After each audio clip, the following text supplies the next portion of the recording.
The Adventures of Sherlock Holmes, A Case of Identity. My dear fellow, said Sherlock Holmes as we sat on either side of the fire in his lodgings at Baker Street, life is infinitely stranger than anything which the mind of man could invent. We would not dare to conceive the things which are really mere commonplaces of existence. If we could fly out of that window hand in hand, hover over this great city, gently remove the roofs, and peep in at the queer things which are going on, the strange coincidences, the plannings, the cross purposes, the wonderful chains of events, working through generations, and leading to the most outre results, it would make all fiction with its conventionalities and foreseen conclusions most stale and unprofitable. And yet I am not convinced of it, I answered. The cases which come to light in the papers are, as a rule, bald enough, and vulgar enough. We have in our police reports realism pushed to its extreme limits, and yet the result is, it must be confessed, neither fascinating nor artistic.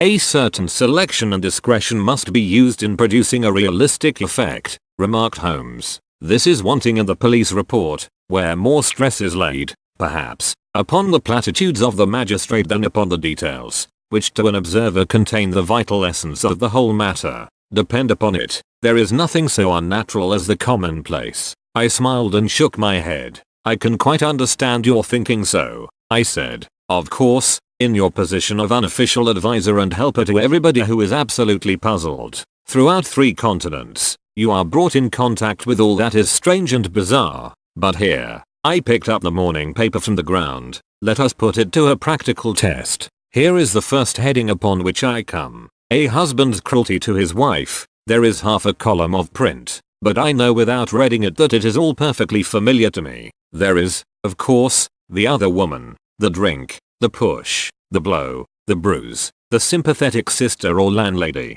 The crudest of writers could invent nothing more crude. Indeed, your example is an unfortunate one for your argument, said Holmes, taking the paper and glancing his eye down it. This is the Dundas separation case, and, as it happens, I was engaged in clearing up some small points in connection with it. The husband was a teetotaler, there was no other woman, and the conduct complained of was that he had drifted into the habit of winding up every meal by taking out his false teeth and hurling them at his wife, which, you will allow, is not an action likely to occur to the imagination of the average storyteller. Take a pinch of snuff, doctor, and acknowledge that I have scored over you in your example. He held out his snuff box of old gold, with a great amethyst in the center of the lid. Its splendor was in such contrast to his homely ways and simple life that I could not help commenting upon it. Ah, said he, I forgot that I had not seen you for some weeks. It is a little souvenir from the King of Bohemia in return for my assistance in the case of the Irene Adler papers.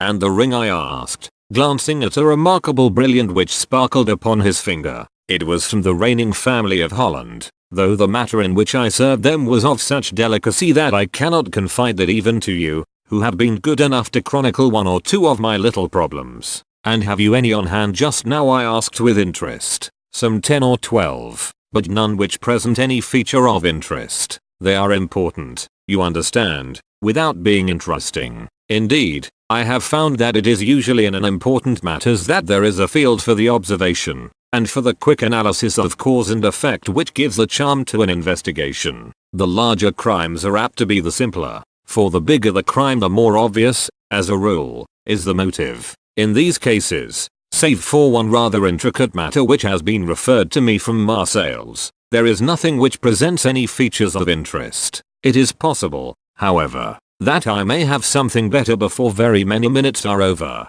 for this is one of my clients, or I am much mistaken. He had risen from his chair and was standing between the parted blinds gazing down into the dull neutral tinted London street, looking over his shoulder. I saw that on the pavement opposite there stood a large woman with a heavy fur boa around her neck, and a large curling red feather in a broad, brimmed hat which was tilted in a coquettish Duchess of Devonshire fashion over her ear. From under this great panoply she peeped up in a nervous, hesitating fashion at our windows, while her body oscillated backward and forward, and her fingers fidgeted with her glove buttons. Suddenly, with a plunge, as of the swimmer who leaves the bank, she hurried across the road, and we heard a sharp clang of the bell. I have seen those symptoms before, said Holmes, throwing his cigarette into the fire. Oscillation upon the pavement always means an affair occur. She would like advice, but is not sure that the matter is not too delicate for communication. And yet even here we may discriminate. When a woman has been seriously wronged by a man, she no longer oscillates, and the usual symptom is a broken bell wire. Here we may take it that there is a love matter, but that the maiden is not so much angry as perplexed, or grieved. But here she comes in person to resolve our doubts. As he spoke there was a tap at the door, and the boy in buttons entered to announce Miss Mary Sutherland, while the lady herself loomed behind his small black figure like a full-sailed merchantman behind a tiny pilot boat. Sherlock Holmes welcomed her with the easy courtesy for which he was remarkable, and, having closed the door and bowed her into an armchair, he looked her over in the minute and yet abstracted fashion which was peculiar to him. "Do you not find," he said, "that with your short sight it is a little trying to do so much typewriting?" "I did at first," she answered, "but now I know where the letters are without looking." Then, suddenly realizing the full purport of his words, she gave a violent start and looked up, with fear and astonishment upon her broad, good-humored face. "You've heard about me, Mr. Holmes," she cried, "else how could you know all that?" "Never mind," said Holmes, laughing, "it is my business to know things. Perhaps I have trained myself to see what others overlook. If not, why should you come to consult me?" "I came to you, sir, because I heard of you from Mrs. Etheridge, whose husband you found so easy when the police and everyone had given him up for dead." "Oh, Mr. Holmes, I wish you would do as much for me. I'm not rich, but still I have 100 a year in my own right, besides the little that I make by the machine, and I would give it all to know what has become of Mr. Hosmer Angel." "Why did you come away to consult me in such a hurry?" asked Sherlock Holmes, with his fingertips together and his eyes to the ceiling. Again a startled look came over the somewhat vacuous face of Miss Mary Sutherland. "Yes, I did bang out of the house," she said, "for it made me angry to see the easy way in which Mr. Windibank, that is, my father, took it all. He would not go to the police, and he would not go to you, and so at last, as he would do nothing and kept on saying that there was no harm done, it made me mad, and I just home with my things and came right away to you." "Your father," said Holmes. "Your stepfather, surely, since the name is different." "Yes, my stepfather. I call him father, though it sounds funny, too, for he is only 5 years and 2 months older than myself." "And your mother is alive?" "Oh, yes, mother is alive and well. I wasn't best pleased, Mr. Holmes, when she married again so soon after father's death, and a man who was nearly 15 years younger than herself. Father was a plumber in the Tottenham Court Road, and he left a tidy business behind him, which mother carried on with Mr. Hardy, the foreman, but when Mr. Windibank came he made her sell the business, for he was very superior, being a traveller in wines. They got £4,700 for the goodwill and interest, which wasn't near as much as father could have got if he had been alive." I had expected to see Sherlock Holmes impatient under this rambling and inconsequential narrative, but, on the contrary, he had listened with the greatest concentration of attention. "Your own little income?" he asked. "Does it come out of the business?" "Oh, no, sir. It is quite separate and was left me by my Uncle Ned in Auckland. It is in New Zealand stock, paying 41%. £2,500 was the amount, but I can only touch the interest." "You interest me extremely," said Holmes, "and since you draw so large a sum as 100 a year, with what you earn into the bargain, you no doubt travel a little and indulge yourself in every way. I believe that a single lady can get on very nicely upon an income of about £60. I could do with much less than that, Mr. Holmes, but you understand that as long as I live at home I don't wish to be a burden to them, and so they have the use of the money just while I am staying with them. Of course, that is only just for the time. Mr. Windibank draws my interest every quarter and pays it over to mother, and I find that I can do pretty well with what I earn at typewriting. It brings me tuppence a sheet, and I can often do from 15 to 20 sheets in a day." "You have made your position very clear to me," said Holmes. "This is my friend, Dr. Watson, before whom you can speak as freely as before myself. Kindly tell us now all about your connection with Mr. Hosmer Angel." A flush stole over Miss Sutherland's face, and she picked nervously at the fringe of her jacket. "I met him first at the gasfitters' ball," she said. They used to send father tickets when he was alive, and then afterwards they remembered us and sent them to mother. Mr. Windibank did not wish us to go. He never did wish us to go anywhere. He would get quite mad if I wanted so much as to join a Sunday school treat, but this time I was set on going, and I would go. For what right had he to prevent? He said the folk were not fit for us to know, when all father's friends were to be there, and he said that I had nothing fit to wear, when I had my purple plush that I had never so much as taken out of the drawer. At last, when nothing else would do, he went off to France upon the business of the firm, but we went, mother and I, with Mr. Hardy, who used to be our foreman, and it was there I met Mr. Hosmer Angel. I suppose, said Holmes, that when Mr. Windibank came back from France he was very annoyed at your having gone to the ball. Oh, well, he was very good about it. He laughed, I remember, and shrugged his shoulders, and said there was no use denying anything to a woman, for she would have her way. I see. Then at the Gasfitters ball you met, as I understand, a gentleman called Mr. Hosmer Angel. Yes, sir. I met him that night, and he called next day to ask if we had got home all safe, and after that we met him, that is to say, Mr. Holmes. I met him twice for walks, but after that father came back again, and Mr. Hosmer Angel could not come to the house anymore. No? Well, you know father didn't like anything of the sort. He wouldn't have any visitors if he could help it, and he used to say that a woman should be happy in her own family circle. But then, as I used to say to mother, a woman wants her own circle to begin with, and I had not got mine yet. But how about Mr. Hosmer Angel? Did he make no attempt to see you? Well, father was going off to France again in a week, and Hosmer wrote and said that it would be safer and better not to see each other until he had gone. We could write in the meantime, and he used to write every day. I took the letters in the morning, so there was no need for father to know. Were you engaged to the gentleman at this time? Oh, yes, Mr. Holmes. We were engaged after the first walk that we took. Hosmer, M.R. Angel, was a cashier in an office in Leadenhall Street, and,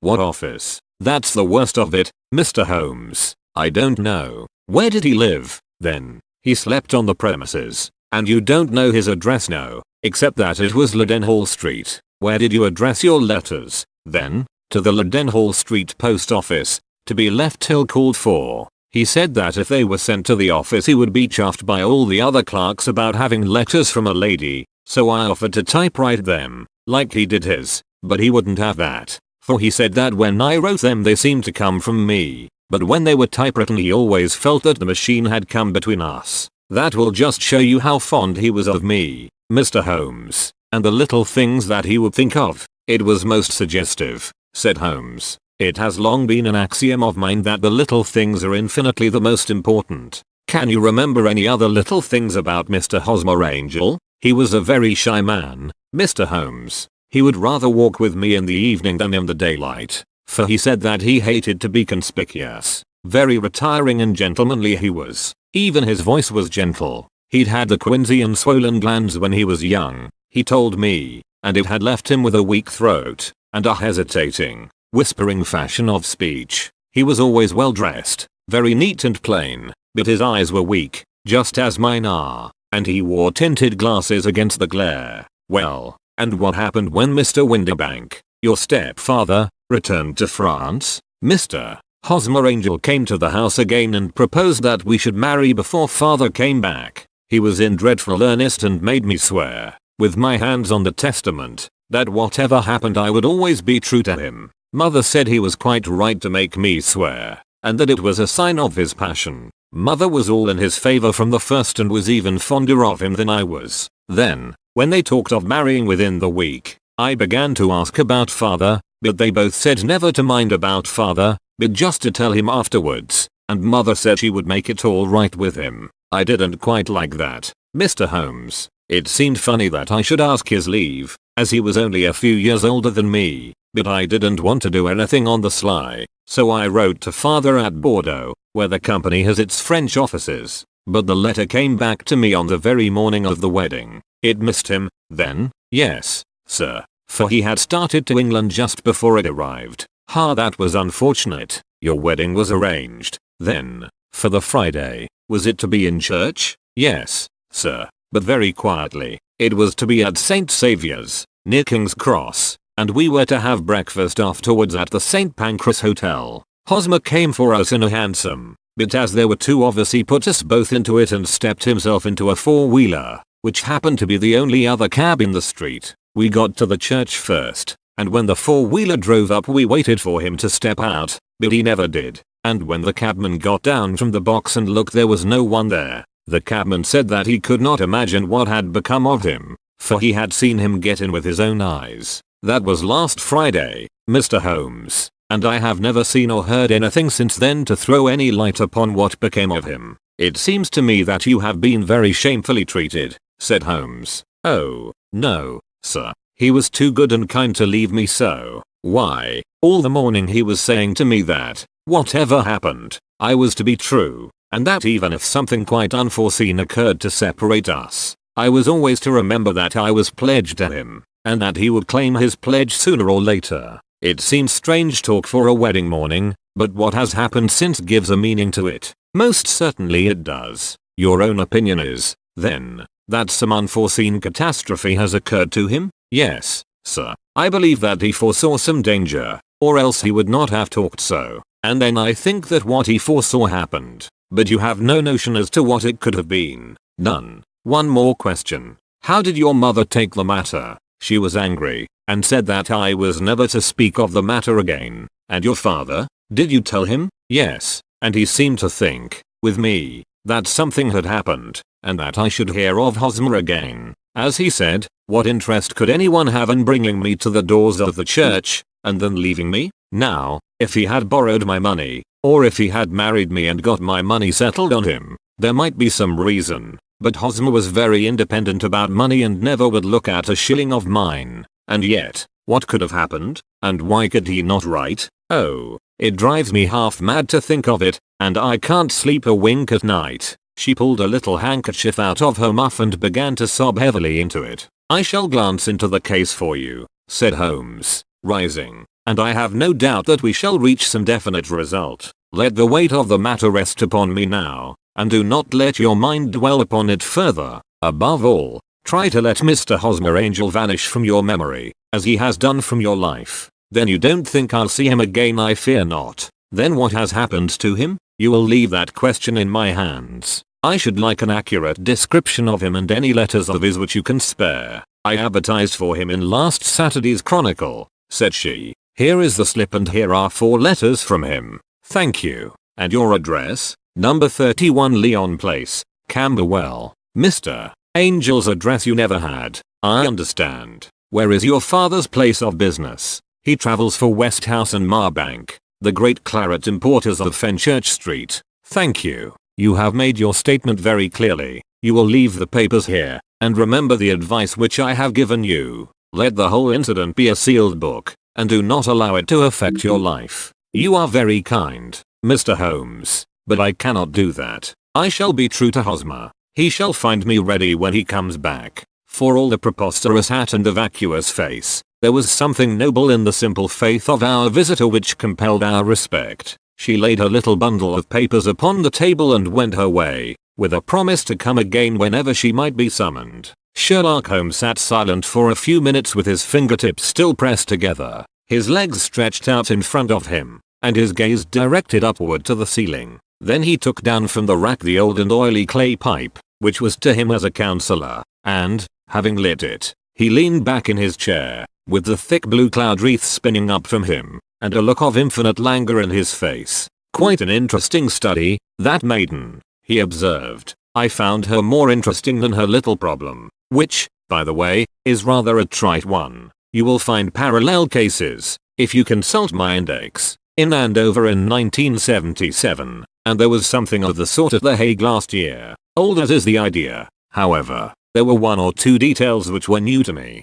but the maiden herself was most instructive. You appeared to read a good deal upon her which was quite invisible to me, I remarked. Not invisible but unnoticed, Watson. You did not know where to look, and so you missed all that was important. I can never bring you to realize the importance of sleeves, the suggestiveness of thumbnails, or the great issues that may hang from a bootlace. Now, what did you gather from that woman's appearance? Describe it. Well, She had a slate-colored, broad-brimmed straw hat, with a feather of a brickish red. Her jacket was black, with black beads sewn upon it, and a fringe of little black jet ornaments. Her dress was brown, rather darker than coffee color, with a little purple plush at the neck and sleeves. Her gloves were greyish and were worn through at the right forefinger. Her boots I didn't observe. She had small round, hanging gold earrings, and a general air of being fairly well-to-do in a vulgar, comfortable, easy-going way. Sherlock Holmes clapped his hands softly together and chuckled. "'Pon my word, Watson, you are coming along wonderfully. You have really done very well indeed. It is true that you have missed everything of importance, but you have hit upon the method, and you have a quick eye for color. Never trust to general impressions, my boy, but concentrate yourself upon details. My first glance is always at a woman's sleeve. In a man it is perhaps better first to take the knee of the trouser. As you observe, this woman had plush upon her sleeves, which is a most useful material for showing traces. The double line a little above the wrist, where the typewriter presses against the table, was beautifully defined. The sewing machine, of the hand type, leaves a similar mark, but only on the left arm, and on the side of it farthest from the thumb, instead of being right across the broadest part, as this was. I then glanced at her face, and, observing the dint of a pince-nez at either side of her nose, I ventured a remark upon short sight and typewriting, which seemed to surprise her. It surprised me, but, surely, it was obvious. I was then much surprised and interested on glancing down to observe that, though the boots which she was wearing were not unlike each other, they were really odd ones, the one having a slightly decorated toe cap, and the other a plain one. One was buttoned only in the 2 lower buttons out of 5, and the other at the 1st, 3rd, and 5th. Now, when you see that a young lady, otherwise neatly dressed, has come away from home with odd boots, half buttoned, it is no great deduction to say that she came away in a hurry. And what else, I asked, keenly interested, as I always was, by my friend's incisive reasoning. I noted, in passing, that she had written a note before leaving home, but after being fully dressed. You observed that her right glove was torn at the forefinger, but you did not apparently see that both glove and finger were stained with violet ink. She had written in a hurry and dipped her pen too deep. It must have been this morning, or the mark would not remain clear upon the finger. All this is amusing, though rather elementary, but I must go back to business. Watson, would you mind reading me the advertised description of Mr. Hosmer Angel? I held the little printed slip to the light. Missing, it said, on the morning of the 14th, a gentleman named Hosmer Angel, about 5 featuring 7 in height, strongly built, sallow complexion, black hair, a little bald in the center, bushy, black side whiskers and mustache, tinted glasses, slight infirmity of speech, was dressed, when last seen, in black frock coat faced with silk, black waistcoat, gold Albert chain, and grey Harris tweed trousers, with brown gaiters over elastic-sided boots, known to have been employed in an office in Leadenhall Street. Anybody bringing? That will do, said Holmes. As to the letters, he continued, glancing over them, they are very commonplace, absolutely no clue in them to Mr. Angel,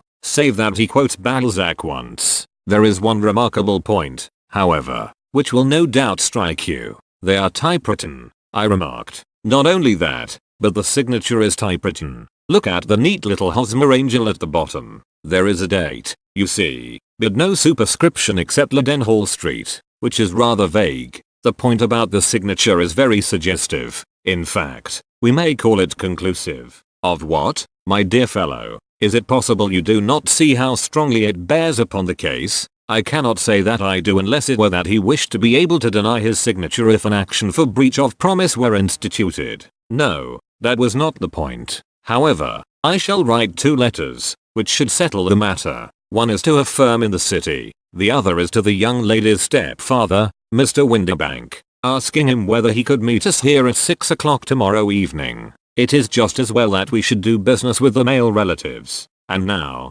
Doctor, we can do nothing until the answers to those letters come, so we may put our little problem upon the shelf for the interim. I had so many reasons to believe in my friend's subtle powers of reasoning and extraordinary energy in action that I felt that he must have some solid grounds for the assured and easy demeanor with which he treated the singular mystery which he had been called upon to fathom. Once only had I known him to fail, in the case of the King of Bohemia and of the Irene Adler photograph. But when I looked back to the weird business of the sign of 4, and the extraordinary circumstances connected with the study in Scarlet, I felt that it would be a strange tangle indeed which he could not unravel. I left him then, still puffing at his black clay pipe, with the conviction that when I came again on the next evening I would find that he held in his hands all the clues which would lead up to the identity of the disappearing bridegroom of Miss Mary Sutherland. A professional case of great gravity was engaging my own attention at the time, and the whole of next day I was busy at the bedside of the sufferer.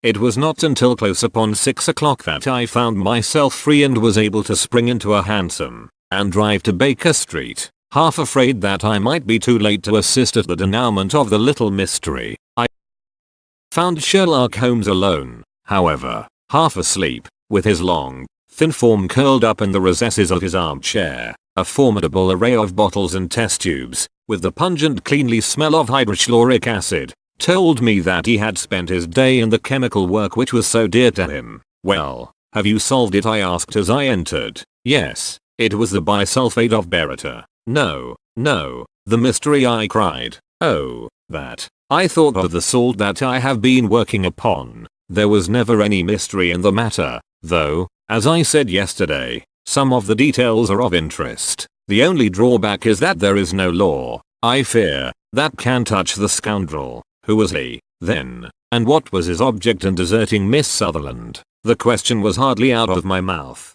and Holmes had not yet opened his lips to reply, when we heard a heavy footfall in the passage and a tap at the door. "This is the girl's stepfather, Mr. James Windibank," said Holmes. "He has written to me to say that he will be here at 6. Come in." The man who entered was a sturdy, middle-sized fellow, some 30 years of age, clean-shaven, and sallow-skinned, with a bland, insinuating manner, and a pair of wonderfully sharp and penetrating grey eyes. He shot a questioning glance at each of us, placed his shiny top hat upon the sideboard, and with a slight bow sidled down into the nearest chair. "Good evening, Mr. James Windibank," said Holmes. "I think that this typewritten letter is from you, in which you made an appointment with me for 6 o'clock. "Yes, sir. I am afraid that I am a little late, but I am not quite my own master, you know. I am sorry that Miss Sutherland has troubled you about this little matter, for I think it is far better not to wash linen of the sort in public.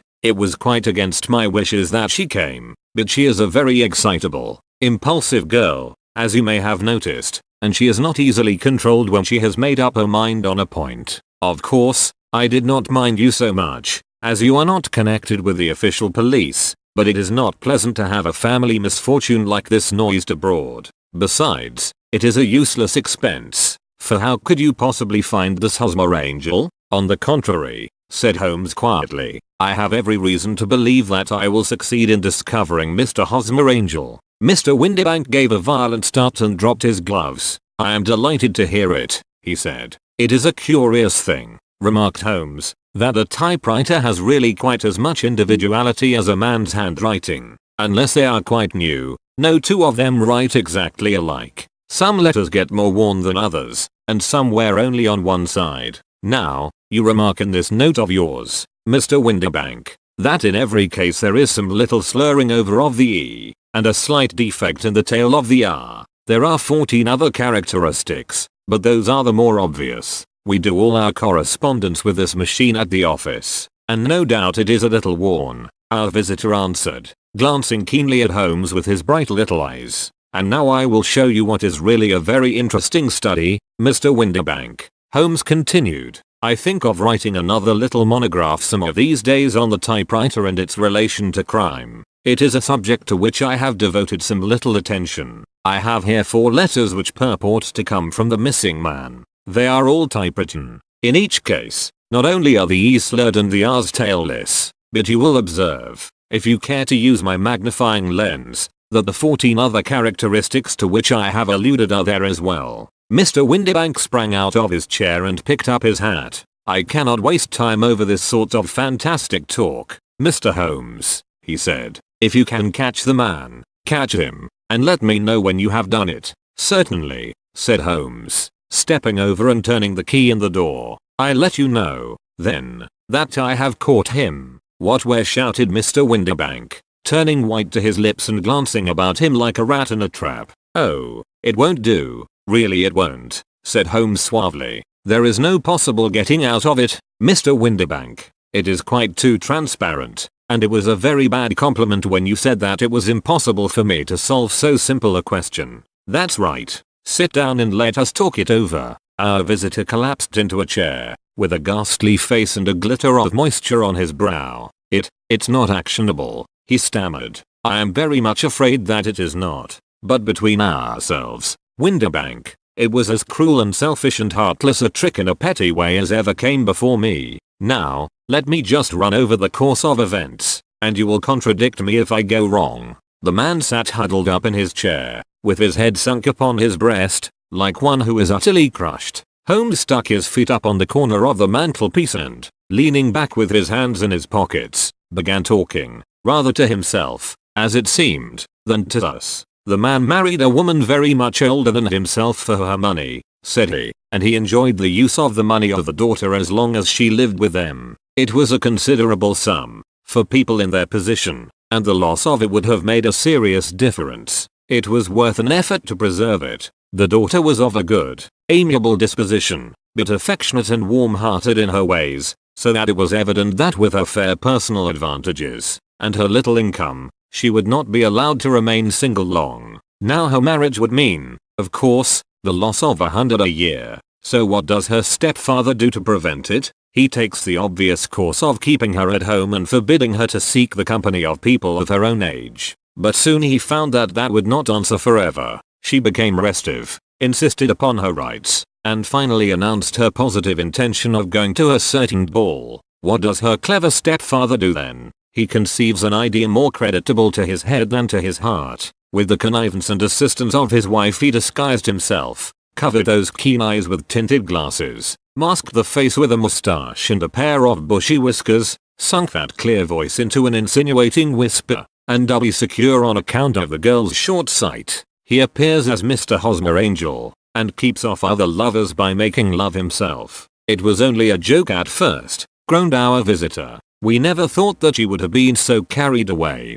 Very likely not. However that may be, the young lady was very decidedly carried away, and, having quite made up her mind that her stepfather was in France, the suspicion of treachery never for an instant entered her mind. She was flattered by the gentleman's attentions, and the effect was increased by the loudly expressed admiration of her mother. Then Mr. Angel began to call, for it was obvious that the matter should be pushed as far as it would go if a real effect were to be produced. There were meetings, and an engagement, which would finally secure the girl's affections from turning towards anyone else. But the deception could not be kept up forever. These pretended journeys to France were rather cumbrous. The thing to do was clearly to bring the business to an end in such a dramatic manner that it would leave a permanent impression upon the young lady's mind and prevent her from looking upon any other suitor for some time to come. Hence those vows of fidelity exacted upon a testament, and hence also the allusions to a possibility of something happening on the very morning of the wedding.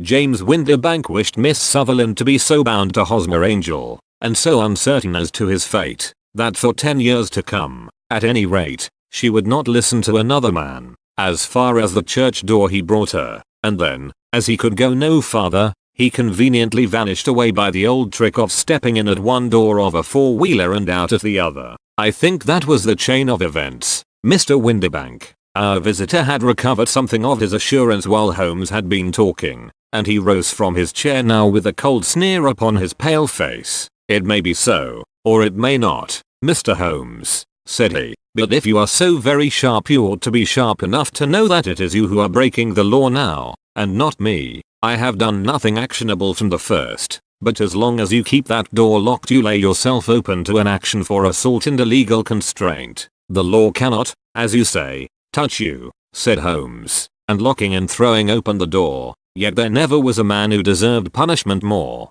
If the young lady has a brother or a friend, he ought to lay a whip across your shoulders. By Jove," he continued, flushing up at the sight of the bitter sneer upon the man's face, "it is not part of my duties to my client, but here's a hunting crop handy, and I think I shall just treat myself to—" He took 2 swift steps to the whip, but before he could grasp it there was a wild clatter of steps upon the stairs, the heavy hall door banged, and from the window we could see Mr. James Windibank running at the top of his speed down the road. "There's a cold-blooded scoundrel," said Holmes, laughing, as he threw himself down into his chair once more. "That fellow will rise from crime to crime until he does something very bad, and ends on a gallows." The case has, in some respects, been not entirely devoid of interest. "I cannot now entirely see all the steps of your reasoning," I remarked. "Well, of course it was obvious from the first that this Mr. Hosmer Angel must have some strong object for his curious conduct, and it was equally clear that the only man who really profited by the incident, as far as we could see, was the stepfather. Then the fact that the two men were never together, but that the one always appeared when the other was away, was suggestive. So were the tinted spectacles and the curious voice, which both hinted at a disguise, as did the bushy whiskers. My suspicions were all confirmed by his peculiar action in typewriting his signature, which, of course, inferred that his handwriting was so familiar to her that she would recognize even the smallest sample of it. You see, all these isolated facts, together with many minor ones, all pointed in the same direction. And how did you verify them? Having once spotted my man, it was easy to get corroboration. I knew the firm for which this man worked. Having taken the printed description, I eliminated everything from it which could be the result of a disguise. The whiskers, the glasses, the voice, and I sent it to the firm, with a request that they would inform me whether it answered to the description of any of their travelers. I had already noticed the peculiarities of the typewriter, and I wrote to the man himself at his business address asking him if he would come here.